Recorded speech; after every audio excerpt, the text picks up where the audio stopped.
Olá, meus amigos e minhas amigas. Iniciamos o vídeo de hoje falando sobre novos ataques russos ao território ucraniano. Nessa madrugada, a cidade de Kharkiv, no leste da Ucrânia, e Odessa, no sul, foram atingidas por mísseis russos. Os relatos preliminares são de que edifícios foram danificados e de que houve feridos. Já na região de Mykolaiv, mais ao sul, um ataque com drones causou cortes temporários de energia e até a capital Kiev foi alvo dessa nevasca de drones, como estão chamando. Os ataques estão acontecendo de diferentes formas. Além dos mísseis, a Rússia tem usado os chamados drones suicidas. Eles são baratos de produzir e projetados para confundir as defesas aéreas ucranianas.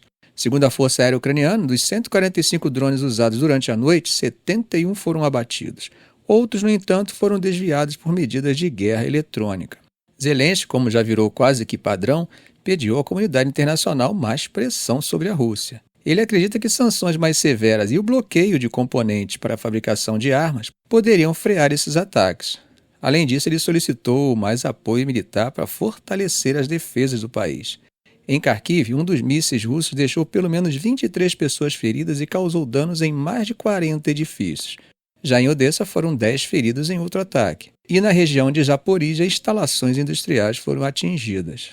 E como se não bastasse, gente, os danos à infraestrutura elétrica continuam sendo uma preocupação constante para os ucranianos, especialmente durante esse inverno rigoroso, quando eles necessitam de aquecimento. Bom, gente, mudando um pouco de assunto, de acordo com informações divulgadas pela agência de notícias russa RIA, tropas de Moscou capturaram um britânico que estava lutando ao lado do exército ucraniano. Isso teria ocorrido na região russa de Kursk. O homem, identificado como James Scott Rhys Anderson, aparece em um vídeo que começou a circular no fim de semana. Ele está vestido de roupas militares, com as mãos aparentemente amarradas, e diz em inglês que já serviu no exército britânico. Segundo a fonte russa, Anderson foi descrito como um mercenário e agora estaria prestando depoimento. Bom, gente, no entanto, é importante destacar que essa informação não foi confirmada de forma independente, tá? Nem a autenticidade do vídeo, nem o momento em que foi gravado foram verificados até agora. No entanto, a Grã-Bretanha já afirmou que está trabalhando para apoiar o cidadão capturado e sua família. O ministro das Relações Exteriores britânico, David Lammy, declarou que foi informado sobre o caso nos últimos dias e que estão buscando oferecer todo o suporte possível ao homem. Meus amigos, apesar da pressão russa, a Ucrânia não está apenas na defensiva. Na madrugada passada, o governador da região de Kursk, Alexei Smirnov, afirmou que as defesas aéreas russas interceptaram 7 mísseis e 7 drones ucranianos. Ele descreveu a ação como um ataque das Forças Armadas da Ucrânia, repelido pelo sistema de defesa aérea. Essa informação foi compartilhada pelo governador em seu canal do Telegram, mas sem muitos detalhes adicionais. Além disso, o Ministério da Defesa da Rússia divulgou uma atualização informando que, no total, 23 drones ucranianos teriam sido destruídos em território russo durante a mesma noite. No entanto, o comunicado oficial não mencionou os mísseis, o que acaba gerando uma certa dúvida sobre os relatos. Um analista militar pró-Rússia, Roman Aliokin, que também é assessor do governador, descreveu o ataque como massivo e destacou que os mísseis seriam de fabricação estrangeira. Segundo ele, foi muito barulhento e havia muitos mísseis, mas até o momento não há confirmação independente sobre esses relatos e também não há informações claras sobre quais armas foram usadas. Por enquanto, a Ucrânia não comentou o caso, o que acaba deixando perguntas no ar. Claro que vocês sabem que, como em situações como essa, as informações nem sempre chegam completas de imediato, e muitas vezes é preciso acompanhar os desdobramentos para entender melhor o que aconteceu. Gente, a tensão não para de crescer, hein? E as incertezas sobre os rumos dos atuais conflitos acabam ganhando a cada dia um ingrediente novo. Recentemente, pesquisadores de um instituto americano analisaram imagens de satélite e concluíram que a Coreia do Norte está ampliando um importante complexo de fabricação de armas na cidade de Hamhung. Esse complexo, conhecido como Usina de 11 de Fevereiro, faz parte do complexo de máquinas de Hyogsong, que é central para a indústria militar norte-coreana. É lá que eles produzem o Hwasong-11, aquele míssil balístico de curto alcance que o Ocidente chama de KN-23. Mas por que isso é tão importante? Bom, gente, esses mísseis têm uma característica especial. Eles foram projetados para voar em trajetória mais baixa e difíceis de interceptar, o que acaba tornando eles bem eficazes contra sistemas de defesa antimísseis. Agora vem um detalhe importante. Autoridades ucranianas alegam que esse tipo de munição está sendo usado pela Rússia no conflito com a Ucrânia. Isso criaria uma conexão direta entre os dois países e colocaria a Coreia do Norte em uma posição estratégica no fornecimento de armas. Ou seja, assim como a Ucrânia está usando armas do Ocidente, a Rússia também estaria usando armas de seu aliado. É sempre bom a gente ressaltar que essas informações dadas de forma unilateral e sem provas contundentes devem ser recebidas com cautela, tá? As imagens de satélite capturadas no início de outubro revelaram que o complexo está passando por uma grande expansão. Um novo prédio de montagem está sendo construído, representando cerca de 60% a 70% do tamanho do prédio que já existia. Além disso, há melhorias nas entradas de instalações subterrâneas que antes tinham uma ponte rolante bloqueando o acesso. Isso acaba sugerindo que a Coreia do Norte está investindo em aumentar a eficiência da fábrica. A análise identificou também novas instalações habitacionais próximas ao complexo, provavelmente para acomodar trabalhadores. Outra indicação de que a expansão não é apenas estrutural, mas também envolve mão de obra. A mídia estatal norte-coreana, inclusive, mencionou que a modernização está alinhada com a meta de atualização planejada para esse ano, incluindo reconstruções e a instalação de equipamentos modernos nas oficinas de máquinas e na fundição de aço. Agora, outro ponto que também chama a atenção é o complexo Villanun 8 de fevereiro, também localizado na Coreia do Norte, onde se acredita que combustíveis para mísseis balísticos estão sendo produzidos.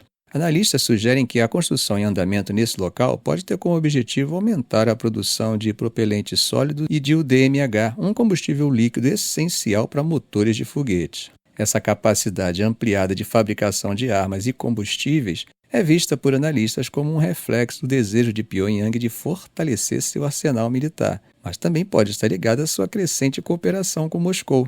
Embora tanto Moscou quanto Pyongyang tenham negado a transferência de armas para o uso na guerra na Ucrânia, não dá para desconhecer que os laços entre os dois países se fortaleceram ultimamente. O exemplo disso é o Tratado de Defesa Mútua que foi assinado em uma cúpula recente. Além disso, as imagens divulgadas pela mídia estatal norte-coreana mostraram o líder Kim Jong-un visitando o complexo de Hamhung e inspecionando instalações relacionadas à fabricação de mísseis. Especialistas acreditam que o KN-23, que está sendo produzido nesse complexo, pode ser muito útil para a Rússia. Desde o início da guerra, em fevereiro de 2022, os russos têm usado milhares de mísseis em ataque à Ucrânia. Contar com o apoio norte-coreano para o fornecimento de munição pode aliviar a pressão sobre as fábricas de armas russas que já operam no limite. Esse apoio, gente, tem despertado alarme em países como Coreia do Sul e Estados Unidos. O motivo é simples, né? O uso de armas norte-coreanas no conflito pode acabar indicando o fim de um consenso que vinha sendo mantido há quase 2 décadas entre os membros do Conselho de Segurança das Nações Unidas, que buscavam impedir a expansão do programa de mísseis de Pyongyang. Essa mudança recente também desafia as sanções internacionais impostas à Coreia do Norte e reforça a ideia de que Pyongyang está encontrando brechas para expandir suas capacidades militares. Agora, gente, esse aumento de tensão e as preocupações com esses movimentos que têm acontecido de parceria entre Coreia do Norte, Rússia e as escaladas que temos visto podem ser percebidos na declaração recente de um alto oficial da OTAN, o almirante holandês Rob Bauer, que trouxe reflexões sobre como o setor empresarial precisa se preparar para os cenários de guerra. O almirante Bauer, que é presidente do Comitê Militar da OTAN, falou em um evento do European Policy Center, um think tank europeu. Ele destacou que, para fortalecer a capacidade de dissuasão em tempos de conflito, não basta focar apenas no poder militar. É necessário que empresas estejam preparadas para ajustar suas linhas de produção e distribuição, garantindo que bens e serviços essenciais continuem funcionando mesmo diante de crises. Segundo Bauer, isso é crucial para reduzir vulnerabilidade em relação a países como Rússia e China. Ele explicou ainda que a dissuasão vai além das armas e tropas, e acaba envolvendo todos os recursos que uma nação tem à disposição, inclusive o setor privado. Bauer mencionou que atos de sabotagem e o controle de recursos estratégicos por outros países têm mostrado quanto as economias podem ser vulneráveis. Ele usou como exemplo a Europa, que viu o impacto de sua dependência da Rússia para o fornecimento de energia. Muitos aqui devem lembrar da questão envolvendo a Gazprom, aquela gigante energética russa.